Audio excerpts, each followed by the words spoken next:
You're listening to the AFTERBUZZ TV Network, now the largest new media platform on the web, and your #1 source for after-show entertainment. Very good, King Johnson.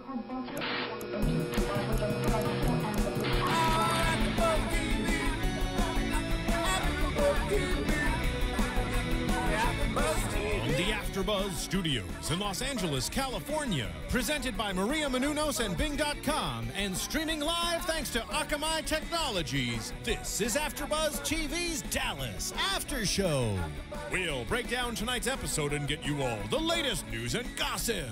If you'd like to buzz in on tonight's show, you can buzz us at 424-256-1729. That's 424-256-1729. And now, another post-game wrap-up show for your favorite TV show. It's AFTERBUZZ TV's Dallas After Show.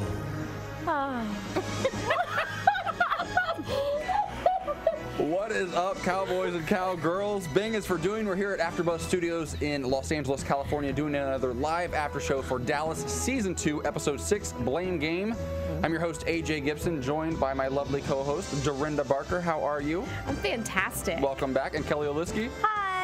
You ladies look lovely tonight. Thank you. Oh, thank you. You're so sweet. Thank you. Stop. No. You're not shiny at all. What do you like about me? What do you like about me? I love your powdered smooth face. I do not. Your what? hair. Your hair looks fantastic. I did not. Well, thank you.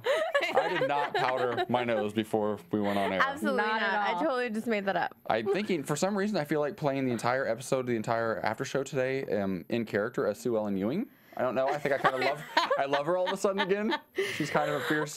She was pretty badass in this episode, I must say. Yes. So I think that we need to start off with Sue Ellen. I think at the very beginning of the episode, I love how I do love how there's a lot of light and shade with Sue Ellen's character, and this really started to develop. I feel like this season. I wrote down I love that she's there again for Anne. She tells Anne not to give up, and then she shows the shade, and she goes to Elena and says, "Listen, what's going on at the Henderson Ranch?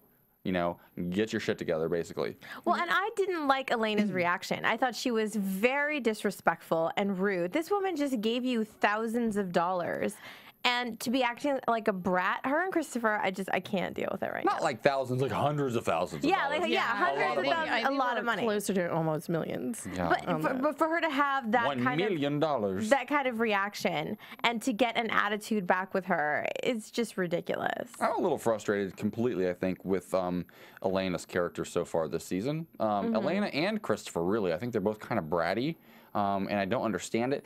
However, I don't like how Sue Ellen's going after her because it's not her, and it's John Ross, and it frustrates me that she's kind of made this turn, but I kind of like it too. It's kind of it's fun to watch as a viewer. Well, we know why she's doing it. Everyone knows why she's doing it, but the way that she explains it, she's right. She's not being a friend, she's being a businesswoman, and a little bit harsher of one because of John Ross. But according to the stipulations of their contract, she shouldn't have to.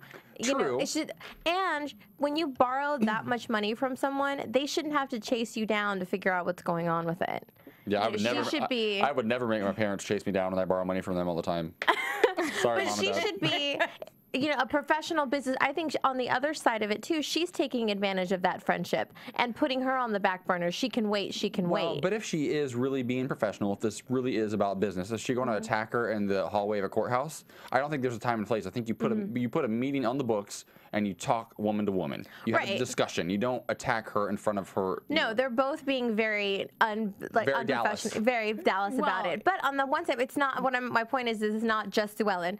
Elena's being that way too. She's not being professional in the sense where she's not giving her updates. She's not letting her know what's going on. She's totally dropping the ball on that because she's taking advantage of the friendship. Okay, Sue Ellen can wait. I've got this going on. My brother, my this, my that. I'll update her later. She's not taking it as serious as she would if it was a stranger. And I think we can probably all relate to that. Whether you're, I don't know, you're a bartender and your friends come in to your bar and you're busy and you kind of slack off on them because you know they'll wait. Or you borrow money from your parents and you pay your rent every month and you don't pay your parents back as quick as you should because you know you have to pay your rent and your parents they'll be on standby. It's kind of one of those situations, except for it's like millions of dollars. Yeah. It's a Ewing. Well, and if she went to her as a businesswoman, she shouldn't be treating it that way. If you want to be, it can't. It's one thing to borrow money from a friend when you're in need, and it's not for in a business situation. It's another to do what she did. She had a proposal. She went there. She did that, and now she's acting like it's a friendly thing. It's a very tricky thing when you borrow money from somebody you're close to. You should never borrow money Never from should anybody. never happen. No. But they did go in as almost as a business deal anyway, and she's now acting like, I feel Elena is acting like an entitled brat. Yes, I agree with you. I think which is funny because she's not entitled to anything. Her mom's the maid. Exactly. Let's be clear. Let's be clear. Her mom makes fruit bowls every morning for the Ewings. Yes. I mean, she has worked hard and all of that to kind of have her own life, but she still is living there. She could have separated herself from that to be completely on her own, and she's not. She just got a quarter of Ewing Energies. I mean. Yeah. Yeah, she's doing okay. Yeah. Well, she's about to lose it too, though. Yeah. I think she just too much. That's about to happen.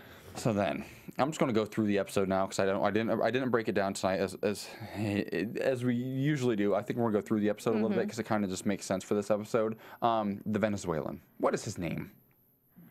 Vicente. Vicente, that's right. Yes. Okay, because I just always refer to him as the Venezuelan. We always on the show we do the same thing. But now there's multiple Venezuelans because there's the Venezuelan consulate and there's the Venezuelan security guard or whatever he is in this episode. So I was like, I need to find out what his name is because I keep writing down Venezuelan over and over, but every time I'm referring to someone different, so it doesn't make any sense.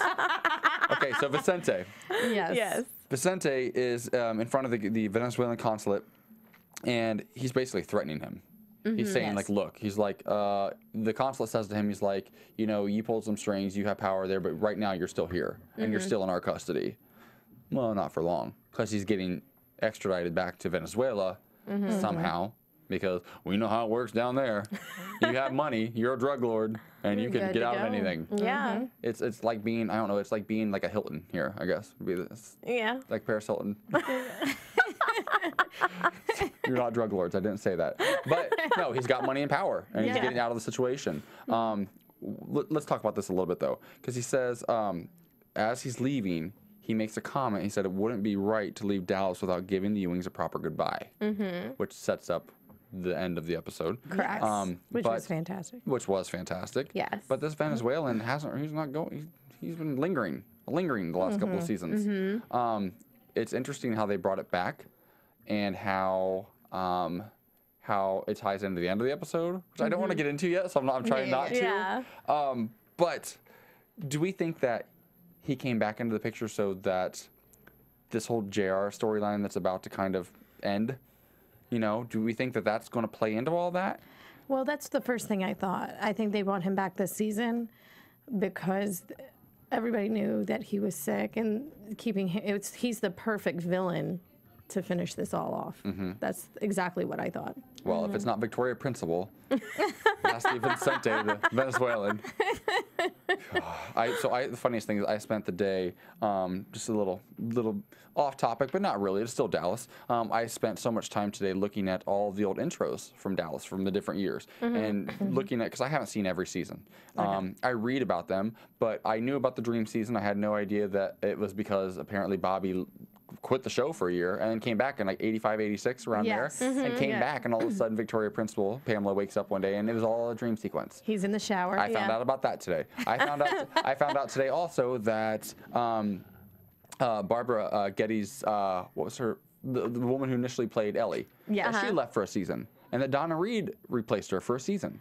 And he was supposed to have a 3-year contract, but Barbara, sitting at home because she had been sick, sitting at home watching somebody else read her lines, drove her so nuts that she came back on the show and finished out her contract and finished out the rest of the, I think she was there till about the second to last season, I believe. I was watching so much stuff about Dallas today, like just to try to learn what happened with everyone and try to figure out if somebody is going to come back, why, who still wants to kill JR, if Victoria Principal is actually alive somehow, because they've done that many a time.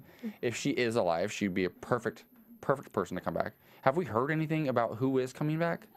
Well, we know that Gary's coming back. We know that Joan Van Ark, his wife, what was her character's name? Val. Val. Yeah, Valine. she's coming back, and so is their daughter. Those three for sure, I know are going to be there. And I also read that they had twins on Knots Landing.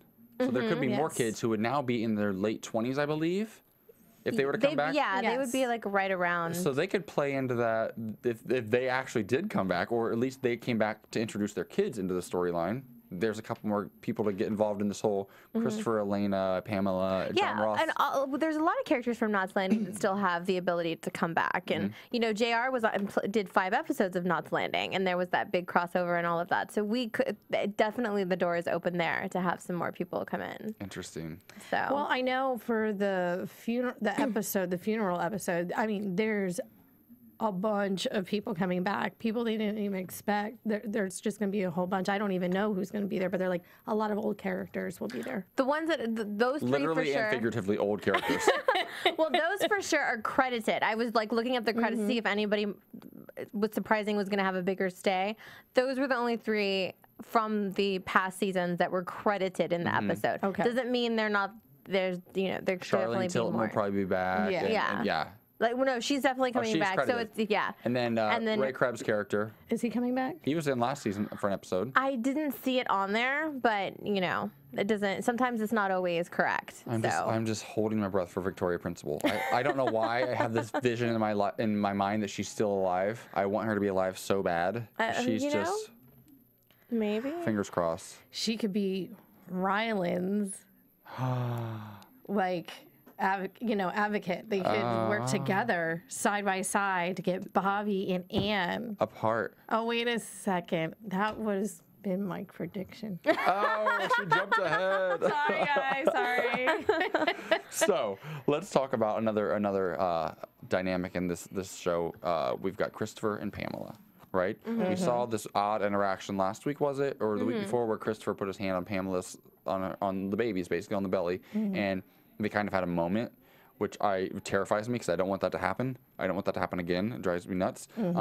But they finally get together, and she seems like she's being a little more reasonable now. Ever since she testified, I think, for Ann, she's kind of softened up a little bit. And we're also seeing Pamela's character is so complex. She's very emotional. Very emotional in this episode. And she's very torn. She's very conflicted. You can tell that she wants to make her dad proud, but she also doesn't. She reminds me a lot of Pamela, the original Pamela, and she's trying to please these 2 conflicting families, these 2 opposing forces, and I feel like she's romantic at heart because she obviously fell in love with Christopher. She's carrying his children. And I feel like she's falling for John Ross now. And I think she ultimately just wants to be happy. She wants to be happy and have a family and have that home that she didn't really get to have. But then on the other hand, she wants to make her dad happy because she says she never has. And this is one thing that'll make him happy. Isn't that what the original Pamela wanted to, though? She just wanted to be happy. She wanted to be happy. She wanted her dad to not be so upset. Because remember her dad, the drunk? Yep. I can't remember his name, but her dad, the drunk, that's where all the hatred from he and Jock. And then it trickled down to JR and Cliff, and now it's moved down to Pamela and the rest of the Ewings. Yeah. I think there's a lot of talk about breaking the cycle. It goes for Sue Ellen later in the episode. It goes for Pamela as well. Well, and Emma too, into this new character that come in. It's the same thing. She just wants to be happy. She's got these crazy, scary parental figures, her dad and her grandmother, and so we see that as well. That seems to be a theme with a lot of these characters. But I see with like Pamela, she got the 10% because she's going to give him the annulment, and they'll both have full custody, right? Am I correct? They're both going to have full custody. Yes. They're going to have that. But when she's talking to her father on the phone and she tells him and he says, "I love you," there was so much sadness there because she thought that's what she wanted, and from what I saw, it wasn't what she wanted. Well, because she didn't get what she... Yeah, she's getting 10% of Ewing Energies now, and either her dad's going to take it or John Ross is going to take it. It's still not hers. Yeah. What she really wants is, I think, whether it's Christopher or not, I think she wants to raise her children with a father and a stable, happy family. I think that's what any mother really wants at the core of it all, and that makes her very relatable, and it makes you really feel for her because she's just not happy right now. She's made some bad choices. Some of them have been manipulated by other people, and I think she's tired of being manipulated. I think she wants to bring these kids into the world in a happy, secure sort of environment. I love how Ryan is calling me right now, or he used to be a co-host last season, and he's calling me on the phone. He knows we're sitting here talking about Dallas. Well, I thought in that moment when she started to cry after she said "I love you" was because that's the only reason why he said it. I think that's what she felt like. Now he only loves me because I gave him this. I thought that's the way that I took it. Not so much like she wants it so bad, but he's only saying it because he just got what he wanted. Well, I think that's a general theme in life. I think that when when you try to live your life to please your parents or to please other people, period, you're never going to be fulfilled. You're never going to be happy. Because whatever it is they want, as soon as you give it to them, they just want something else. Somebody who really, really honestly loves you just wants you to be happy, period. It's that simple. Like, people try to overcomplicate life sometimes. I think I'm getting really philosophical. But when you try to overcomplicate things, all it does is just complicates it further. Absolutely. And then you're never happy. Just live truly, honestly, to yourself and to those who you care about, and the rest takes care of itself. Well, that JR and John Ross are perfect examples of that. How miserable are they really that all they do is scheme and trick and all of that, to the point where JR is teaching that to his kid to keep going. It's not about being in love and being happy, because even when he was in love for a second, he was still lying. Because John Ross also, I feel the same thing with John Ross. He's very similar to Pamela's character. I feel like he really just wants to be part of the family. I feel like he really wants to be loved.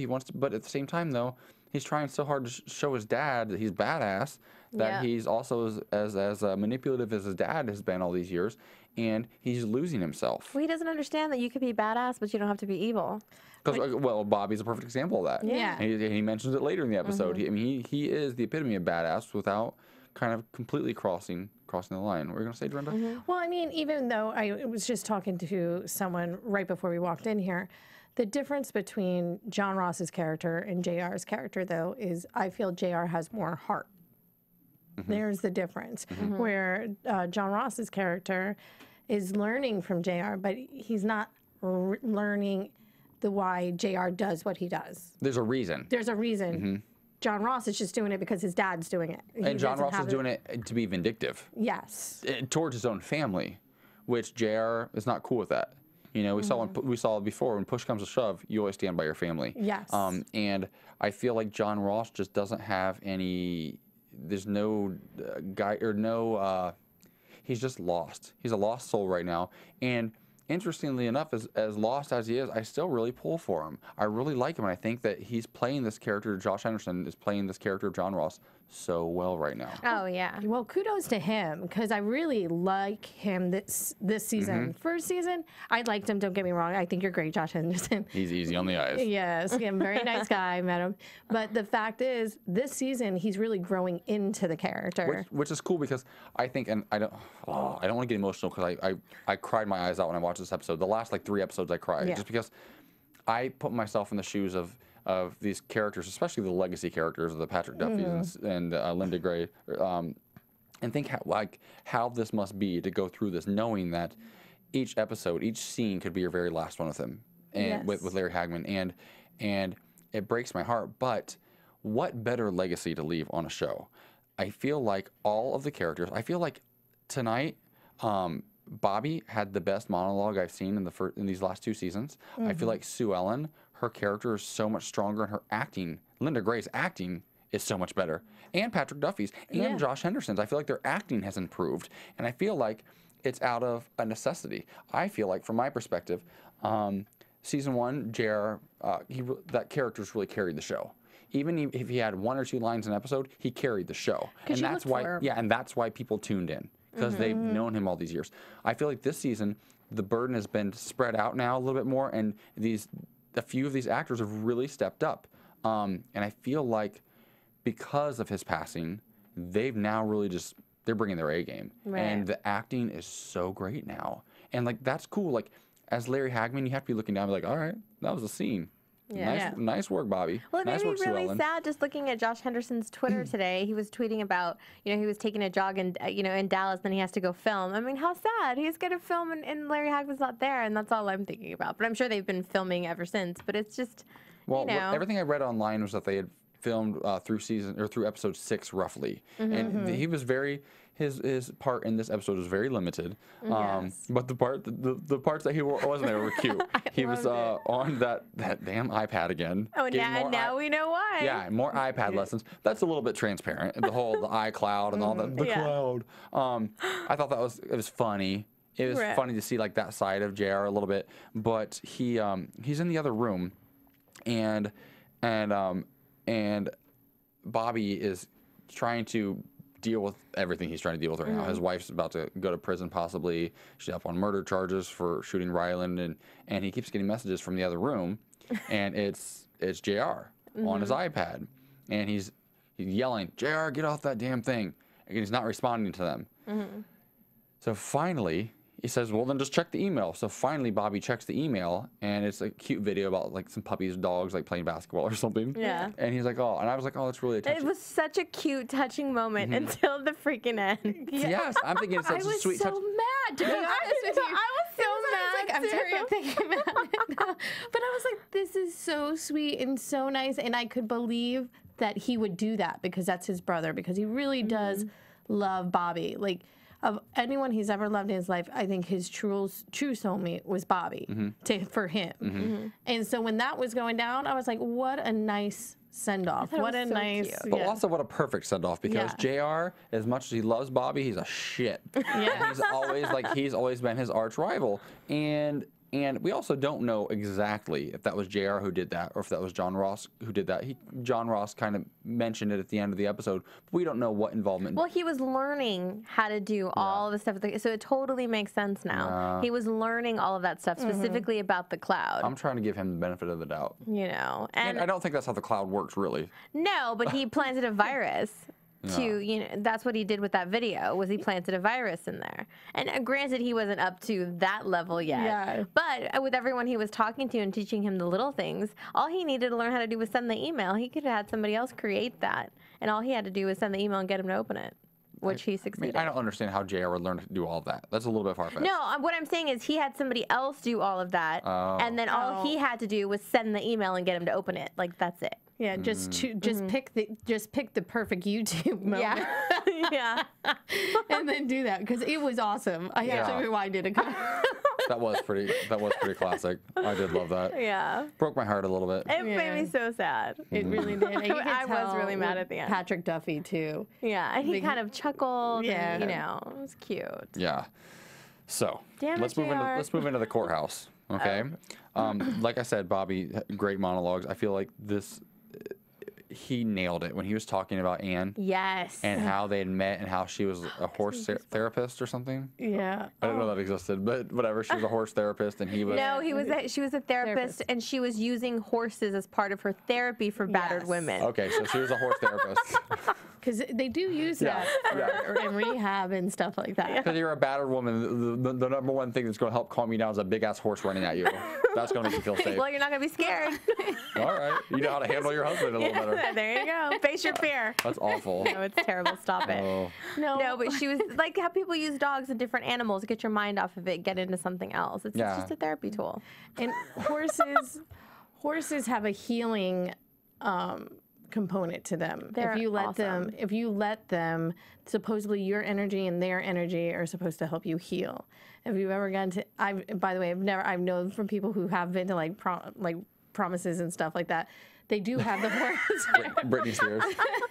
They do have like the horse therapy, and I know they've used it for battered women because they do have that healing power. And not run with the horse, but you just hanging out. I mean, I used to have a horse, and so hanging out with it's a whole different kind of feeling, and it's kind of nice when you're stressed out or upset about something just to go.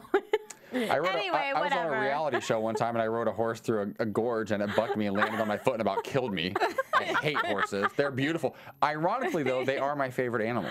I had to answer something. I was doing something online, and I had to create a password and have like a question. And my question was, what's your favorite animal? And I put horse. Well, see, okay, so we know. See, horses are therapeutic. There you go. It all comes together. Maybe I should call Anne. I should head down to Southfork and get a little bit of horse therapy. All right. Anyways, No, you guys, but- I want to take a moment to thank you guys for listening to us on iTunes tonight, or whenever you are listening to us. Please take a moment to comment. We will comment back. Rate us. Tell your friends about us. Also, there's an app for your iPhone. I have an iPhone right here, y'all. There's an app for your iPhone called Podcasts with an S. You can have all of your favorite AfterBuzz shows automatically downloaded to your phone, and you can listen to us whenever, wherever you want. Also, thank you for watching us on YouTube. If you guys are watching us on YouTube now or later, please leave comments there as well. We all check them daily, hourly, and we will get back to you guys. So, and I'm sorry that you have to wait 2 whole days for us to buzz about this. I know some people are upset. I'm sorry. We'll work on that for we next. do so many shows here at AfterBuzz, and for us to get in the studios, it's just for us to all be here. Dallas changed the day on us. Yeah. Dallas changed the day. So keep coming back because we're here Wednesdays. Yes. Yeah, and it's just the way the schedule worked. We couldn't get into a Monday. I mean, Mondays are so packed as it is with Monday shows. Dallas is worth waiting for, you guys. Yes, it does not mean AfterBuzz does not love Dallas as much as Grey's Anatomy or Scandal. Yeah. Yes, we do. Dallas just changed it up. How dare they? Oh man. So this courthouse. Okay, so Anne's still. Now what trial is this? Because she's already found guilty. Sentencing. Yes. Sentencing. Okay, which is funny to me because how it plays out. Let's just actually just talk about this before we go into the final scenes in the house. Let's just talk about the courthouse, even though they kind of happen simultaneously. Anne is back in the courthouse for her sentencing, and she's talking. She's up on the stand and she's talking, basically to Emma. Saying, I'm sorry. Well, even before that, Emma goes to see her. Oh, you guys, I should not, I don't know what I'm doing right now. Let's talk about that. Yes, How heartbreaking. big moment. Well, first of all, and it's so transparent because Emma, you can see that she's trying. People are starting to chip away at her a little bit. When Christopher tried to talk to her, and then Bobby tries to talk to her in this episode. And But he's the like, best thing he did was tell her she did something like her mother. That was the best thing she did. when he mentioned the hair behind the ear. Yeah. That was, I think that's what did it. And you know what else? The other best. There's 2 bests because there can be. When he said, "If you need anything, we're here. Just know that you have another family. If you need anything, no pressure.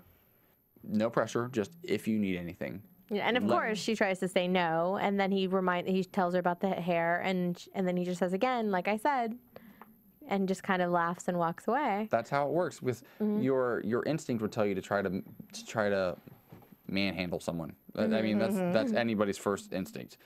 Whether it be a friendship, relationship, whatever, you try to control it. Right. Which is what has already happened to her entire life, and he knows that.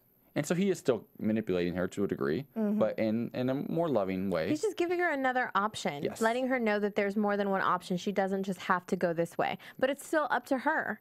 And she should get to know little things like that about her mother, whether she wants to have a relationship with her or not, but to know there is someone else out there that you are a part of. Well, he gets to her because that was before she went and saw her mother. Then she goes to the jail. And then she watches Anne do the same thing with her hair. With her hair. And it kind of hits her because when she first saw her mom, she said, "I'm just here to show my support for my dad." Yes. I was like, you're trying, but we can tell. She's fighting with herself. She's fighting with herself. And I like that Anne told her, "You're such a good daughter." I love how Dorinda has her hand up like I'm the teacher. Yes, Dorinda. Yes, Miss Barker.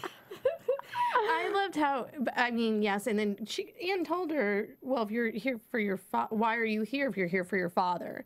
And then she tells her the story about the hair, which I loved, because you saw her eyes, you saw Emma's eyes. When She could relate. Yeah. And then she goes, well, what did you do? She goes, well, I changed my hair color back. But he found out anyway, and he was not happy. And I was just you could just see it in both of their eyes. I've been there. I know exactly where you're coming from. Well, it is. And again,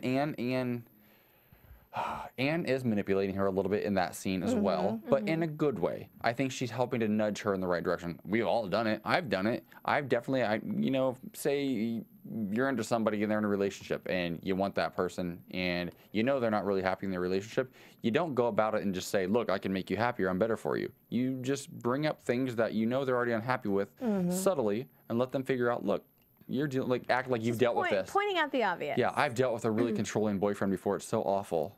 Let them think about it for a minute. And then plant the seed. Let them come to the conclusion on their own. Because if you push them, eventually, like we're seeing with Emma now, Judith and Ryland have pushed her all these years. Now she's coming to a tipping point, and she's seeing the other side. She's like Luke Skywalker. She's seen the light. I'm such a nerd right now.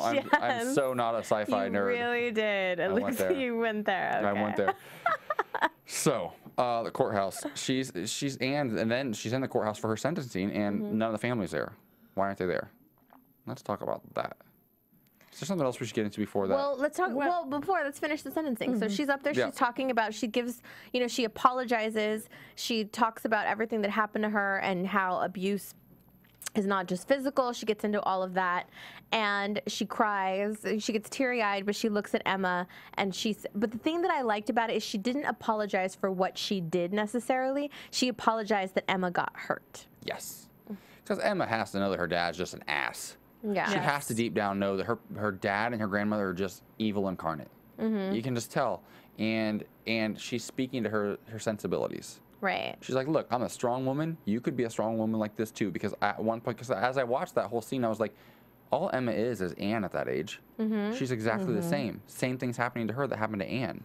And I think that Anne is showing her, and this is what's so great about Anne, she's showing her, look, it could be like this, just like Bobby did. This is what it could be. It doesn't have to be the way that it is. Right. And sometimes just planting that seed is all people really need. Because when you're in a situation, it's so hard to like think outside of it. To think that like, I lost my job and I'm upset about my bills and I'm struggling right now. How am I ever going to get out of this? And if you get in that mindset, you're going to stay in that mindset. If you think, oh my God, I'm never going to get to make a choice in my own life because my dad and my grandmother are controlling me, and that's all you've ever known, you're always going to just be in that mindset. Yes. And the pattern will continue. Wow. Now she's seeing alternatives. Yeah, and I like how when the final verdict was read and her sentence was given, and luckily it was probation. Yeah. And I like how, of course, Judith is outraged, stands up, and the judge defends Anne. The judge kind of went off on her. I don't even remember where I wrote this down, but the judge kind of went off on Ryland and Judith. Yes. I thought Dorinda had something to say there. She's like, yes. No, he says, you took her child away from her. You are not taking any responsibility for your part in this. All you're doing is basically blaming Anne and painting her out to be this monster. And he looks at Ryland and goes, Mr. Ryland, you are not the victim. Anne is the victim here. And if I were in the same situation and you just taken my kid, I probably would have shot you too. Yes, that's what I love about the law in Texas. Is it really like that? You're from Texas. Yeah, it kind of is. A little bit. I like it. I can get down with it. It's pretty cool though, because initially a few weeks ago when she first shot Ryland, I was like, it's like this if you watch soap operas or any daytime, nighttime soap operas, whatever, it's all the same. You're like, there's no way on earth she can get out of this. She just shot him. And he, like, how do you get out of that? But then the court of public opinion kind of swayed, and she had a jury, and they decided, look, this woman... she felt like she had no way out. She felt like she was cornered, and he really did have her that way, and Do we condone this? Do we condone these actions of Anne Ewing? Shooting someone is never really a good idea, but if you're in that situation, I can't imagine. I don't have children, but I just know how I feel about anybody messing with my, family, my sister, my dog, anybody. And if it's my child, I know it would be 100 times worse. So I'd probably have done the same thing. Isn't that crazy? I feel the same way. I'm like, if you go after my mom or any of my sisters, it's on. Done. and there's no reasoning with me. There's no logical way of talking to me about something like that. No. Done. Oh, and I'm from Texas, so it's scary. Yeah, I had that conversation last night with somebody because we're talking about all this stuff, and it's like there's things you just don't touch. Yeah, that's one of them. And you go crazy. You black out in a way. Yeah. You just go. It's just an enraged kind of. And she did. When we watched that episode, Anne had no idea what was going on. She did, but she wasn't really aware. Like my ear itches. I keep going like this, try to itch my earlobe. It's kind of just like her. She was a little bit outside of her, watching herself do these things. Yeah. But luckily for her, which I was happy about, that she was let go, and now she has to go find out where's Bobby, what's going on, why is no one there? That is so unlike them. Nobody's answering the phone. Yeah, which is interesting. I wonder if she'd stuck around the courthouse because she was stressed out the whole time, and I think that in a different situation, she probably would have reached out to Emma, but Emma was under such tight, lock and key by Judith and Ryland, and Anne was so stressed out about, why is my family not here? Why are none of the Ewings here supporting me? That's so unlike them. Because nobody can get a hold of Bobby. Nobody can get a hold of Christopher. And she's just wondering what's going on. So she tells their attorney, she's like, we need to get back to the ranch. Meanwhile, back at the ranch, what's going down? the Venezuelan. Vicente, the Venezuelan. They get as he's released from the consulate. Well, real quick, before all of that happens, they're having a family fight. Oh yeah, well, they're always having a family fight. They're having like a real hardcore family, and I think that plays a big key in the end of this, because in the beginning they're tearing each other apart, and at the end they have to come together. Well, because when Bobby finds out that Sue Ellen is going to actually go through with this plan to take, this percentage of Ewing Oils or Ewing Energy away from Elena, he's like, "Are you really going to do this?" He's like, "I thought we were going to break the cycle. Why are you doing this right now?" And it seems slightly uncharacteristic of Sue Ellen, but not really. Long term, if you look at the grand scope of her character arc over the years, she's a little bit all over the place anyways. Right. Unpredictable. I mean, Christopher was actually a good detective in this episode. He figured it out. He's the one that figured it out and pointed it out. Yeah, pointed it out to Elena. Through Drew, he went and confronted Drew, and then they talked about it. Like he always does. Christopher always goes at you, like, he starts off a little bit hot. He's always yelling. Yeah. And then it takes him some time to calm down. He can never just have a normal conversation. It always has to be accusations. Yeah. Well, I mean, if you're a Ewing, I mean, that's probably the best route to take 9 times out of 10. So they're fighting about all of this internally, and then all of a sudden the Venezuelans come as Pamela shows up to deliver the sonogram and the 4D sonogram. The 4D sonogram and their agreement. Yes. Their arbitration agreement. So she shows up and she gets snagged by a Venezuelan outside. Because there's a crew of Venezuelans. A crew of them working together, and as they're heading over there, though, they say we've got about 2 hours. About 2 hours until they're going to notice that we escaped. So, have the helicopter at the Ewing at Southfork in 1 hour. It's only going to take an hour to get this done. I mean, Dallas is a pretty big city. I was thinking, okay, I'm not from Dallas, but I was travel thinking time from Southfork to the office and back. Yes. Traffic. I was thinking the exact same thing. Southfork is out there, right? It's not like right next to the city. It's not like, right next door to downtown. And when there's to places, it's like we're in the city. Yeah.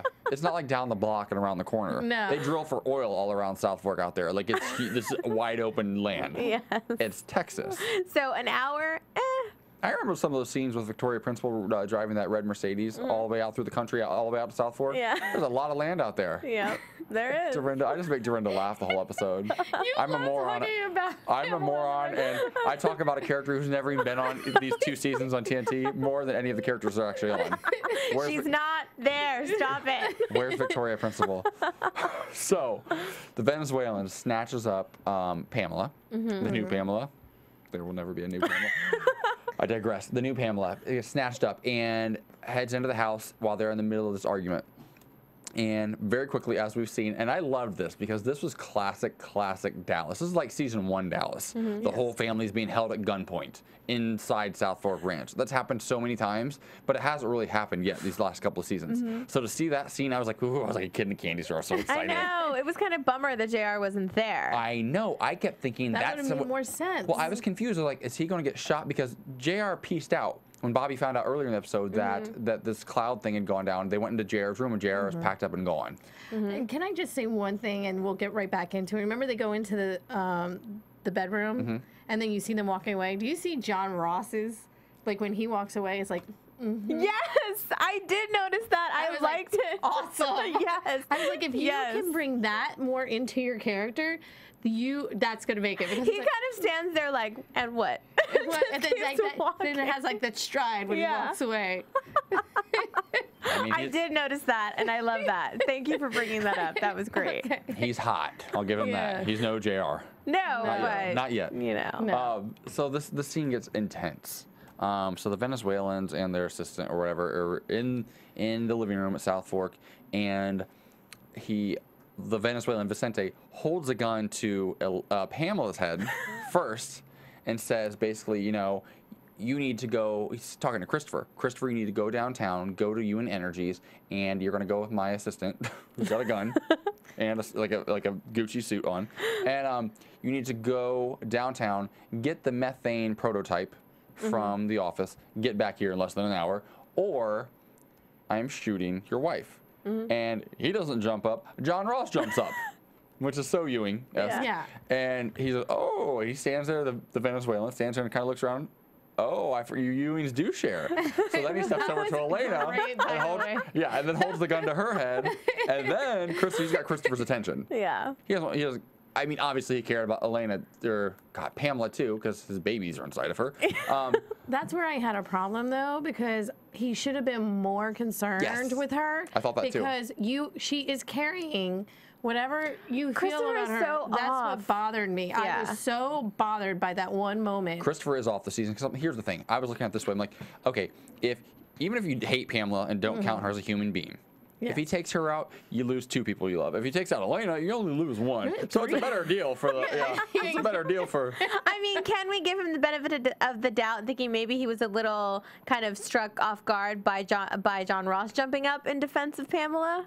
No, I think I think Christopher's this brat. I think he's a brat, and I think that he's boring me this season so far. He needs to grow up. Yeah. He really needs. He needs Bobby to teach him a lesson. Yeah. Well, he's been gone, so you know they got to start over with that kid. Yeah. Well, he heads downtown to Ewing Energies and looking for that methane prototype.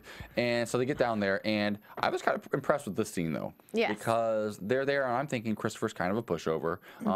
And that's so unlike a Ewing, but he kind of is sometimes. And they're down at Ewing, and what does he do? He gets the prototype out of the safe. And the assistant, the other Venezuelan number 2, tells him, he's like, look, I've got a text all ready to go. As soon as I hit this button, I will send this text back to Vicente, and he will kill her. So don't try anything. Okay, cool. Or if we're not back in an hour, God forbid, hopefully there's no traffic. If we're not back in an hour, she's dead, right? So what does Christopher do? He gets out the briefcase with the prototype, throws it at him, and the guy has to kind of like whatever throws him off guard, and then he tackles him. They struggle. The gun goes to the ground, and Christopher grabs the gun. They're punching each other a little bit, whatever. It's cool. Christopher grabs the gun and has the gun pointed at the assistant. I wish we knew his name. At the bad guy. Yes, Juan. At Juan. Stop it right now. And so he points the gun at him, and he also at that same time has his hand on the cell phone, which is even more powerful, oddly enough, than the gun. Yes. Because he says to him, he goes, "Who has a faster trigger finger, you or me? All I have to do is push a button." And his hand was on, his thumb was on send. That was good. That was good. That was good. That was a good scene, I think. I thought it was pretty cool. So we find out that Christopher backs off, and then he's heading back to Southfork. He should have shot the phone. Yeah, he should have shot the phone. That's what I was thinking. Thank you. The 3 of us were thinking the same thing. Shoot the phone, you idiot. Have you ladies ever shot a gun before? Yes. Yes. Okay, I've been to a gun range, and granted, I'm not a Ewing, and I assume they're probably better with guns than I am. I went to a gun range one time, and even at close range, like I would be lucky to like nick like the ear on like the mannequin or like the paper cutout. Terrible. He should know. He's a Ewing. Yes. He should know better. If you're gonna pretend like he should know, he should have been able to do that. Yeah, if you can deliver a calf, you can shoot a gun. You make a valid point, Dorinda. I love, at least once per night, Dorinda reminds me why she's so vital to this panel. If you can deliver a calf, you can shoot a gun at a cell phone. Great. So, you're adorable. So they're back at the house. So they're back at the house, right? And Drew pulls up as they're all back at the house, as everything's kind of... Nobody notices Drew pull up. Nobody notices Drew. Like, and I think at one point I was thinking, were they just staring at each other? Yeah. While he's like, thank you. While he's like cleaning and putting together a sniper rifle. And where does that come from? Apparently, Under the bed. Something we didn't know about Drew. Exactly. He's a sniper. So. Well, wasn't he in the military or something? So okay. I guess there's the tie-in, right? So he grabs a sniper rifle, and inside Southfork now, they decide to launch a bit of a revolt because Vicente decides, I'm going to hold on to Elena as security. I'm going to take her back with me because I need her to basically explain this to me, this methane, this prototype. And so I'm going to hold on to her as security, and maybe something more will come out of it. So he's taking... So gross. Yes. It was very... Sex slavery. Creepy. We don't condone it. So Elena's gone, and you just see everybody's like, oh, no, we can't let this happen, right? So she's out the door, and so they start a little bit of a feud inside. Well, John Ross pretends. Go ahead. This is what I love, and this is Ewing. This is so him and Christopher do eye contact, and no matter how much they battle with each other, you really think they hate each other? They understand each other. and they look, and boom, you think they're gonna fight, and it turns off. It's so J.R. Bobby. Yeah. And then Bobby starts fighting. Yep, And which shows me that there are signs of hope for John Ross. Yes. He gets it in moments when he has to get it. Unfortunately, his back has to be so far up against that wall for him to get it. Yeah. Because he's a brat in his own way. And I think with that, as much as we like to call Christopher a brat and all of that, John Ross is the same on a different level. Yeah. So I thought that scene was cool. Yeah, it was great. And a classic like fight inside Southfork Ranch, and then they're outside, and Christopher runs to Elena, and he how does exactly that go down exactly? Well, he runs out and he's fighting like I think one of the other guys, and then that's when Drew shoots it because he covers Elena. He he hugs her. And you think he's gonna get shot in the back because then Vicente has a gun pointed at him, getting ready to shoot at the back, and he just kind of hugs her and just braces for it, and you hear the gunshot, and I knew that Drew was going to save the day, but still, it had such a great impact on me. I was terrified. The whole final scene, I was crying because I was just so, as a fan of Dallas, like, I don't know if people understand, like, people who didn't watch, like, the original Dallas, and like I said, I haven't watched all of it, but I watched enough, and I remember enough episodes as a kid when my mom watched that I was always a fan.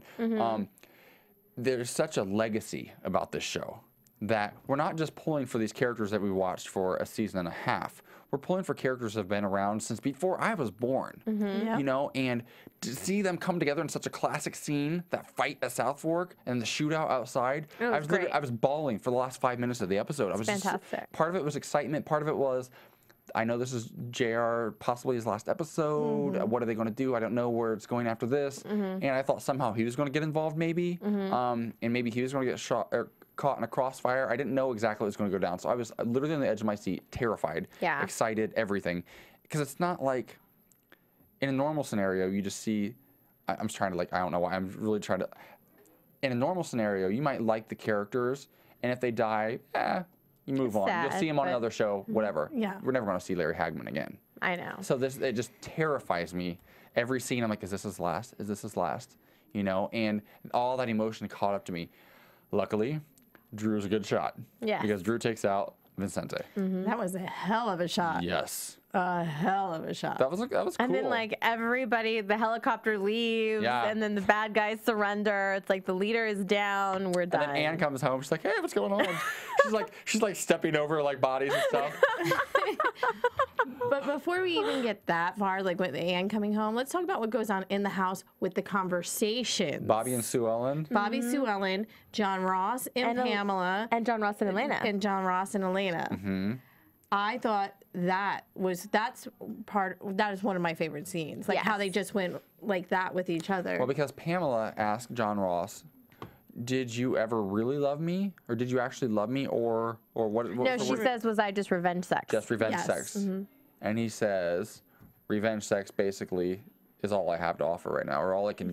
That's all I have to offer. Revenge sex is all I have to offer. Yeah. And then when Sue Ellen and Bobby are talking, I thought Bobby got through to Sue Ellen. I did too. Okay. And I kind of think I kind of think he actually did. Yes. And I think Sue Ellen might be a little smarter than we're all giving her credit for right now. Yes. I think we're on the same page. Yeah. But that whole interaction with them, I was like, please stay on. Like, I want Sue Ellen to be a good character so bad. I loved when she was running for governor. I love that she's not a drunk right now. I want her to get drunk soon. I do. I want her to fall off the wagon hard. I think that's the consensus of the fans too, by the way. She's fun drunk. Yeah, I know, but I'm telling you, I'm laughing because the fans are rooting for it. I've never seen people root for alcoholism in my life like Sue this. Ellen, pick up the bottle. Just do it. Terrible. But no, I don't think she's all the way bad either. No. But it's interesting to see how, like, again, when their backs are against the wall, all the Ewings they're trying to like have this. They thought this was their final conversation with each other. Yes. Like they thought this was it, and luckily it wasn't. And after all this takes place, and Anne does come home, and steps over the bodies in the driveway because it's just another day at Southfork. Yeah. That's normal. Everybody's happy. They're all back together, and then we're in Ewing Energies. Did you see that clip from next week? Oh, I didn't see next week's clip. Okay, well, there's a clip from next week. Sue Ellen talking to Bobby. Oh. And I should probably say that actually in our. Yes. Save it. I'll go there with predictions. Yeah, do it with predictions, and let's just talk about what happened. Yes. So we go in, and then John Ross announces to everyone there's a new board member, and then it's his mom. Yes. Yes. And Bobby comes out, what the hell? You know, I thought we had a good conversation. She says, we did. Doesn't mean anything. Yeah. Yeah. That's actually what I was talking about. That was at the end of the episode? That was at the end of the episode. I have an airhead right now because I was like, I think. I don't know what you're talking about. Do you watch do you watch it on TV or do you watch it on TNT? I watched it on the TNT. Okay, you notice on the TNT, the very last little bit, and you know how the commercial breaks like fit in? Yeah. The very last part is like this long, and that's when that part happened at the very end. And I was so confused. So I was like, is this a preview of next week? I don't know. It might just be the end of this episode. I'm just going to watch it. No, it was at the end of the episode. Yes. Yeah, it was the end of the episode. And she says, you're right. You know, we have to break the cycle. Family is stronger than anything. And she's kind of like my family. Let's talk about that in our predictions. Let's go straight into predictions right now if we can. And now, your AfterBuzz TV predictions. Okay, I'm going to let you ladies start then. I know Dorinda's dying to say something right now, so we're going to start with Dorinda tonight. What do you predict?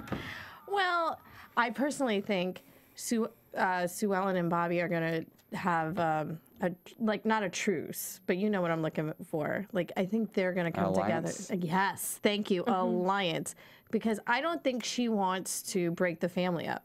Because John Ross needs the Ewings. Because if she takes them away, he'll have nothing. He'll just have her. And she knows that she needs the Ewings too, because she needs the friendship with Anne. She needs Bobby. And for what we do know, unfortunately, what is about to happen, they're going to need each other. That's what I'm thinking. Oh, the previews. Oh, I didn't watch them. I couldn't. Oh, wait, so what were the previews? Because I obviously didn't see them. Well, no, the previews for the next episode, it's called JR's Masterpiece, the next episode.